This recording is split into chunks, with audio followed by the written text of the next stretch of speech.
ঝিনুকের মাঝে যতনে যেমন ঢেকে রাখে অমূল্য মুক্ত, হে খোদা তোমার সৃষ্টিকুল তেমন আগলে রেখেছ, হওনি উত্তপ্ত। তোমারে আমরা ডাকি বা না ডাকি, তবু হওনি কখনো নির্দয়। তোমার সৃষ্ট বান্দাদের প্রতি সর্বদা থেকেছ সদয়। আমরা অধম মানব জাতি বুঝতে পারি না তোমার মর্ম, মানবে মানবে হানাহানি করি, ধর্মকে বানিয়ে দেই বর্ম।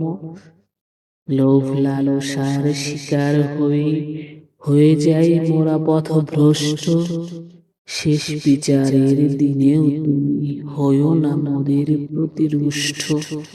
তোমারই বান্দা এই মিনতি করি, বেঁচে থাকতে দেখাও সঠিক পথ। হেদায়েত দাও, না হয় তুলে নাও, তোমার ছায়াতলে করো বধ। ধন্যবাদ। পাঠ করেছি স্বরচিত কবিতা এই মিনতি করি। ভালো লাগলে লাইক কমেন্ট শেয়ার করে পাশে থাকবেন। আল্লাহ হাফেজ।